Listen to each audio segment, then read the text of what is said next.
I'm back down on the stream bottom. Got down to darn near 0 last night. It isn't going to get above freezing today, so I figured I can work down here. But it's, gradually building up more and more ice. It moves like a glacier. You can see like there's almost a foot drop off there of fresh water that's froze. But I just cut down this big basswood. Basswood is not a wood that burns worth a darn. It's a soft wood, but pretty tough. They use it in a lot of furniture now, and then put it like a hardwood veneer over it. But this one was dead. I could see the woodpeckers had been working it over, but I could see it was rotten in the core. But I think I'll be able to get some good pieces out of it, at least part of it. It's a nice, like I say, it's a nice soft wood, easy to work with, similar to a pine, but not as knotty. So we'll see. But I'll just have to get out of here before the glacier starts moving again. But it's almost noon. So I got a fire going back over there on a dry piece of ground. And I will start cooking. So things are about to get ugly. But I noticed on another cooking video, people seem to like it. I think there was must be close to 100 likes, which is unusual. And no dislikes, which is unusual, even more so. So evidently I'm doing something wrong. I gotta rile somebody up, ruffle some feathers. But time to start cooking. Now, first things first, make coffee.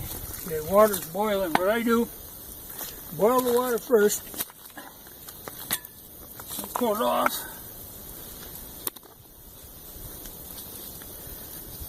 And then dump in a handful of grounds.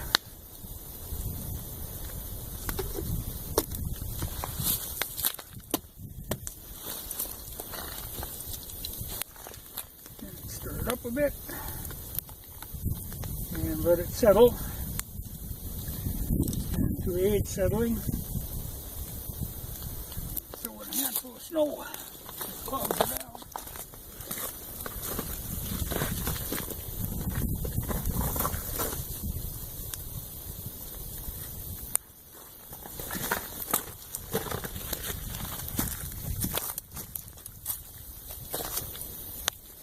And we're going to sort the coals out.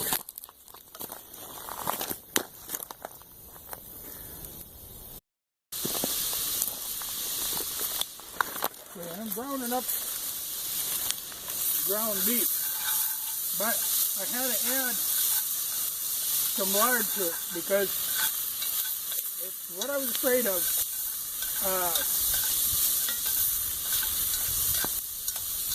There has to be some fat in the meat, or what'll happen, it'll scorch to the bottom of the pan in the first place, and it breaks up in too small pieces. I like it to be a little coarser, and the new grocery store operator, when I was in there, he said, "Oh, you got to try this." But I was suspicious of their ground beef because it said extra lean ground beef. Well, extra lean ain't the way to go. Like I say, I like a little more texture to it. The only way you can get that is fat. So I ended up adding lard in to make this work.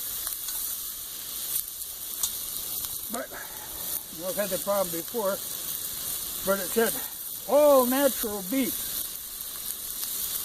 Well, do you want unnatural beef? I don't know what that means really. But we'll see. I mean, it looks good, but like I say, if you have that problem with deer meat, if you grind deer burger, you almost have to add some fat into it, or it will scorch in the bottom of the pan and break up small, and plus you need that fat is what kind of coordinates the flavors of the spices that you put in. So somebody asked about if I'm worried about germs. No. I've got an immune system like a horse. In reality, what's going to kill you is your like flame retardant clothing and all this stuff, you know, the chemicals will kill you. You know, I'm not too worried, except, you know, some of the meat processing worries me a little. You know, I'd sooner do it myself.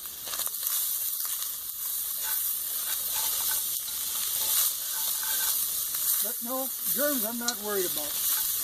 In fact, I read a survey years ago now. They were talking about, they had discovered that the people who live in really sanitary conditions, like kids growing up in really sanitary conditions, are much more apt to have like allergies and asthma and this sort of thing. Your immune system develops in like the first 2 years of your life. So if you don't use it then, it'll just never develop.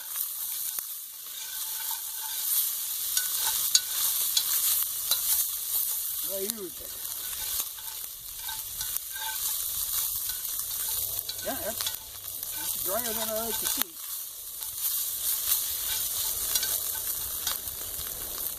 Look at that. Pitch it off there and chop up an onion. Because just before it's brown, you want to get that onion in there so the onion has time to kind of caramelize, soften up a bit. Okay, so what we got so far, 1 pound of ground beef, preferably not extra lean. It's one of them things people do now. You know, they're convinced that's healthier for you.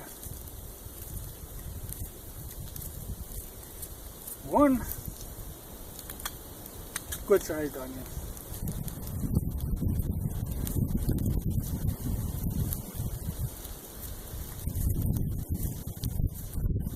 Now you'll notice I'm not doing this in a Dutch oven. You know, this is a kettle. There's the difference. I'll bring the Dutch oven out here shortly. That's why I wanted to get so many cold. But I see people doing stuff like making chili in a Dutch oven. That isn't what a Dutch oven is for. You could use it for that in a pinch. But you know, you could use a hubcap in a pinch. Not designed to be hung over the fire. Whereas this thing, it wouldn't make a damn bit of difference.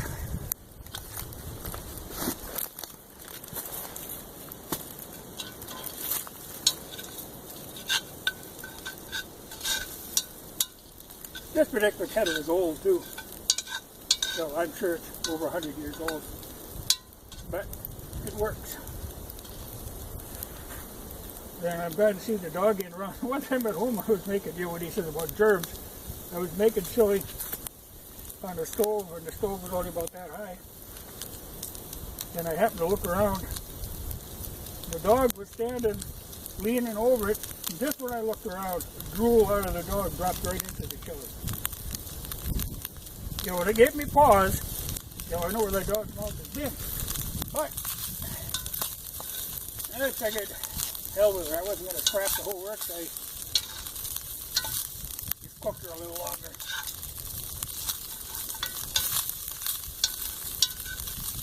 But that's the kind of thing you'd sooner not see.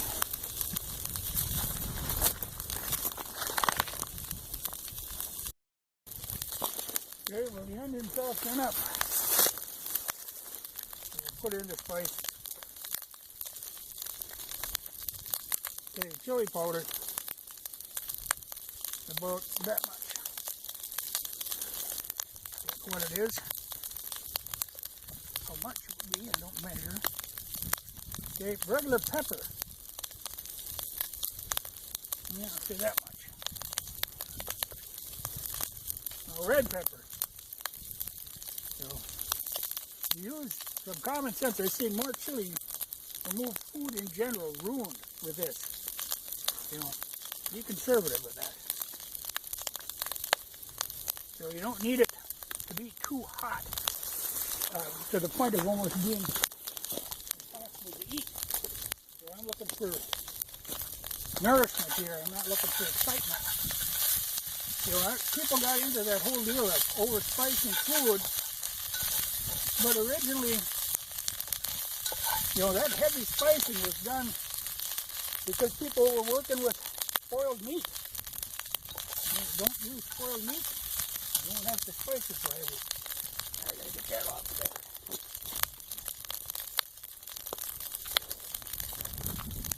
I gotta let it cool down a little before I put the tomatoes in. Crush the kettle. Today what I've done is 2 green logs and coals underneath them to just let it kind of simmer. Quart of tomatoes. Now, if you don't have a quart of tomatoes, you would use not the regular size can of tomato sauce, but the next size up. So your tomato sauce would have to be about almost twice in proportion to the kidney beans. And I kind of like to chop these tomatoes up, but it's annoying to me if I have a whole tomato at a time coming in.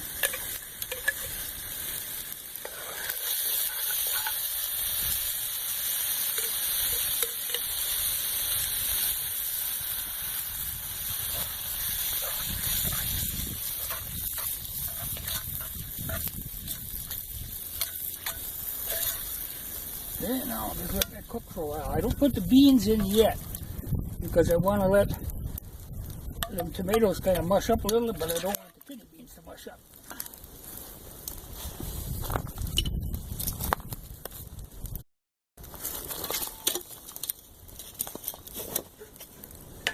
Okay, put the Dutch oven on, with coals underneath. Them legs are made to hold it off of the coals so it doesn't smell of the coals. Then the spider. Things will just burn to the bottom. Yeah, it's nice to have it relatively level. I'll let that heat up.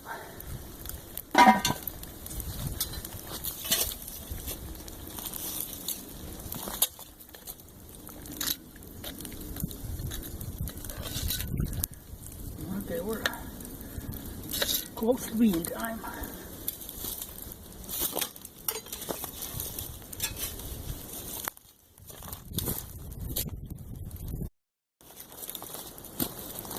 Okay, now kidney beans, regular size. And what I like to use, they're the dark red kidney beans. Not chili beans, not pork and bean type beans. Regular dark red kidney beans. The best I have found, these are like a store brand because they don't carry the kind that I like locally. But my favorite brand is the butter kernel. Nice firm bean. You don't get a lot of them broken up. Because I want texture here, I don't want mush. Same with if you don't have tomatoes and you use tomato sauce. The best tomato sauce is the Hunt's tomato sauce because all the other brands seem to put sugar in it. And it's something like this, I'm not looking for something sweet, so them sweet tomato sauces don't appeal to me. Another thing, when I dump my tomatoes in, normally when I'm grounding the burger and stuff and the spices, I would put some salt in, but when I can the tomatoes, I put enough salt in the tomatoes, so when I dumped them in, I didn't have to add any additional salt. But now I gotta mix up some biscuit dough.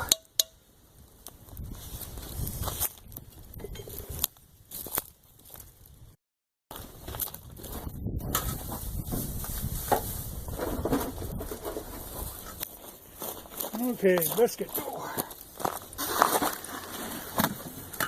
Some lard.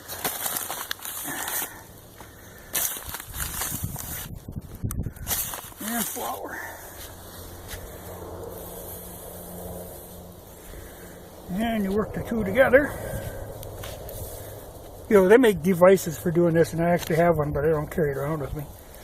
You know, it's just easier to do it this way. But you're trying to work that lard into the flour.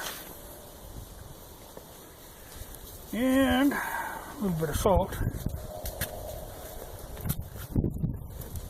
And I'm going to put buttered milk right in the dry ingredients.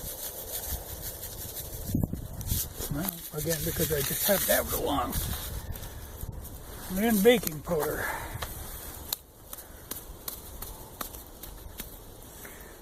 And in a reasonable amount. That's a matter of experimenting. How lofty you want your biscuits. Because I could make like a cracker kind of thing. You know, and then I wouldn't use any baking powder at all. Otherwise, the other ingredients would be pretty much the same.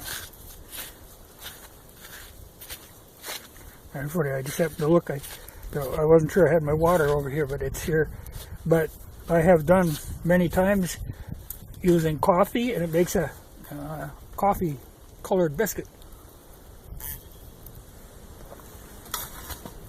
Nothing wrong with it. Okay, water.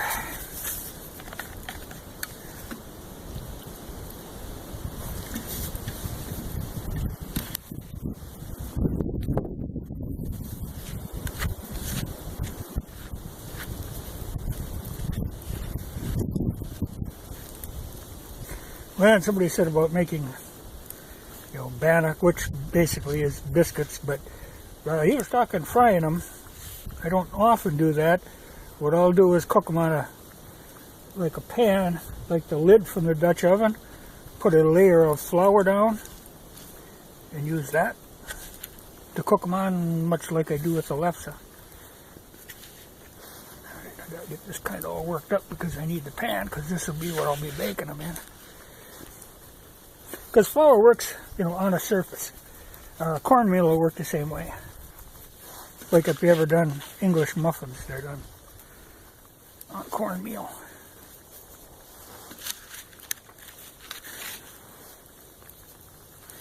Now I don't get too fancy with my shape of my biscuits. You know, they can be any. Well, I'll tell you what I'll do. I'll make them a little fancier. I think I got that. Yeah, I got that can.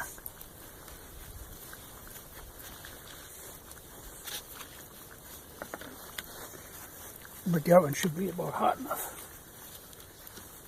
And the chili is bubbling. Just try to use up my loose materials there.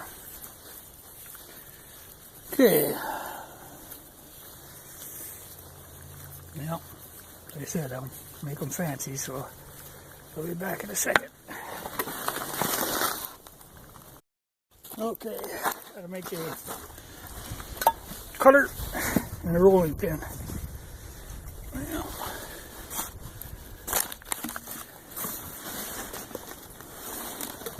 my rolling pin's got a little knot on her.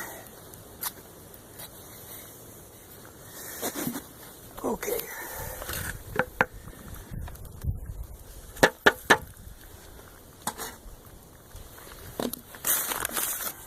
Floured surface.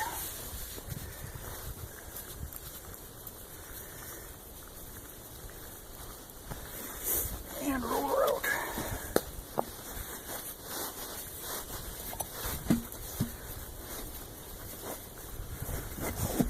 And cut her out.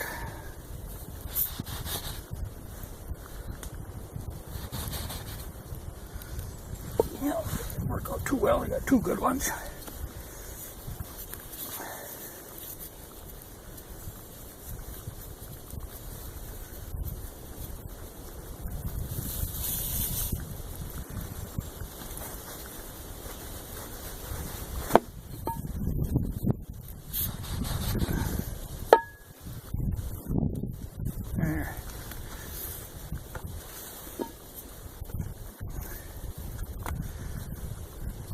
Well, I'll put this in there too.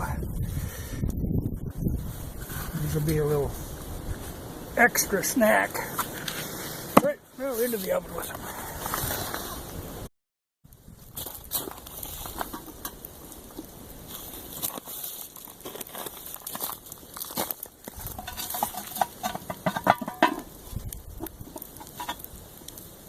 This is what takes caution.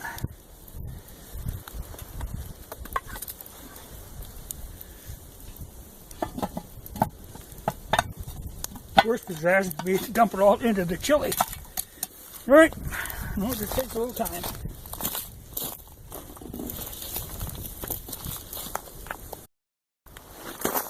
Well, rummaging around in my grub box, I found a can of apple pie filling. You know, I think I must have bought this last year. So, I got everything else I need to make a pie. So, I will make a pie. Now, I have to use the pan that's got the biscuits in, but they'll be done soon. But, here again, you're working the flour into the lard. But there's a science to pie crust. That seems to baffle most people. And need a little salt in there.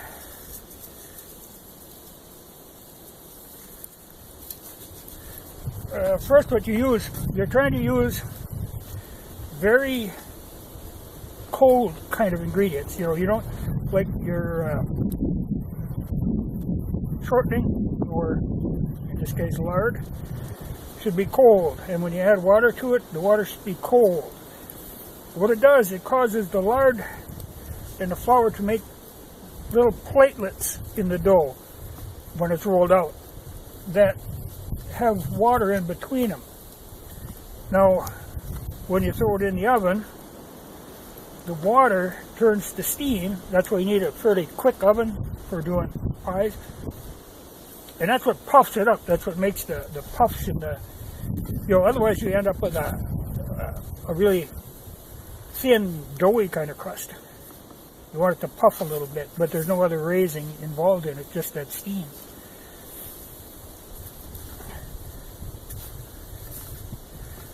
But that's why I bothered to make the rolling pin. I figured I'd make a pie. But once you get this so it's kind of, you know, granular, then you add enough water just to make it hang together. And it doesn't take a lot. You want it just barely hanging together.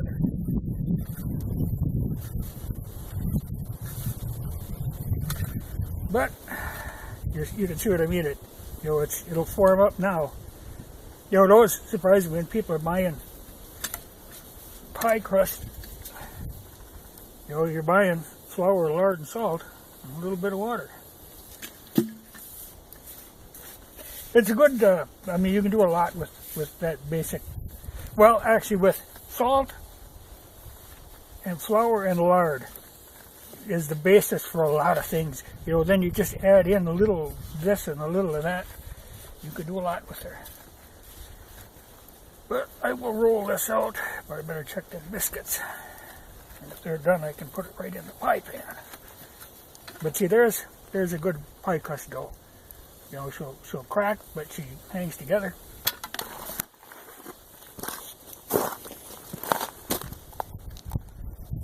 Well, it's good that I cut them when I did. But see, they're flaky. They're starting to split, so they're easy to, you know. They'll be good biscuits, but I gotta get these out of here so I can put the pie dough in it.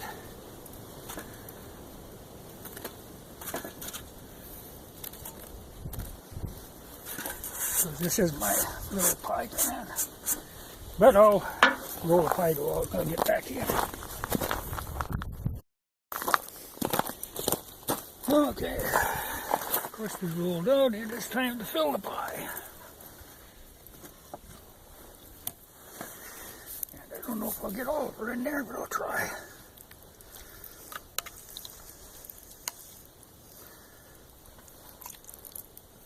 Oh yeah, there she'll go. She might get a little out of hand once she starts baking, but I can live with that.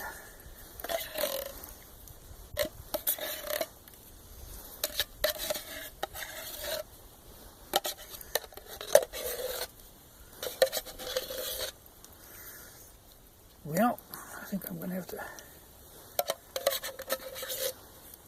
grab some cinnamon and sugar along. I'm going to dump in there too. It looks pretty bland.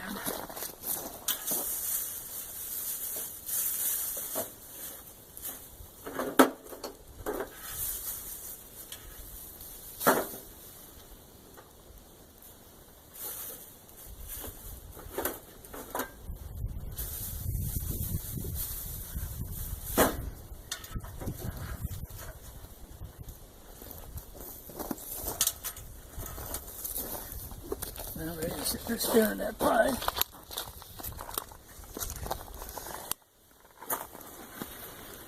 But I will take that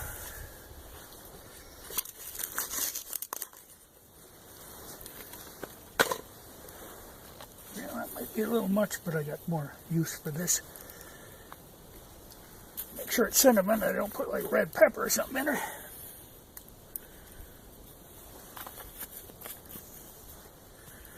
But I'll mix those two together and scatter a little in there just to give her that little extra. But I'm going to save some partway through the bacon. I'm going to smear the top with butter and then I'll sprinkle that little extra on. Now comes the tricky part. Well, not really too tricky, but because you don't have to be too fussy. It's just going to disappear down my gullet anyway. You know, you can trim up the edges nicely and stuff, but then you just got scraps left over. I try to make her so she fits pretty close. But working with cold dough on a cold day is not the easiest thing.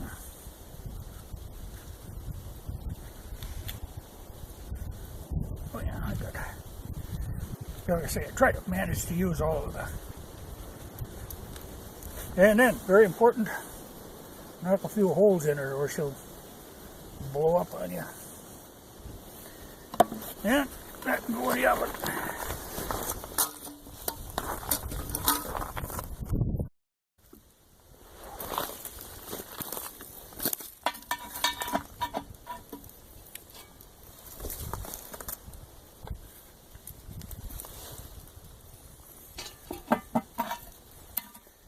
I think I better show a few fresh coals on it. I better start with chili.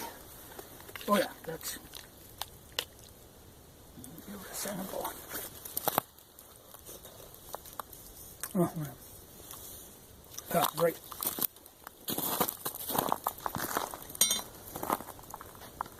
Well, I'm gonna have to eat my chili pretty quick. The drooling machine showed up. But I'll let the pie go. I'm warming up my coffee again. I don't have my feast. I'll keep an eye on that dog because I don't want to go through the drool episode once again. Well, that's it.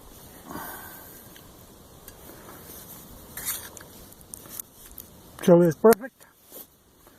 Got some crackers I had in the grub box, I had cheese along, and I got my biscuits and coffee, and I will partake.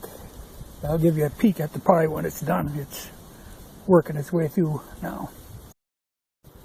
Yeah, there she is, fresh out of the oven.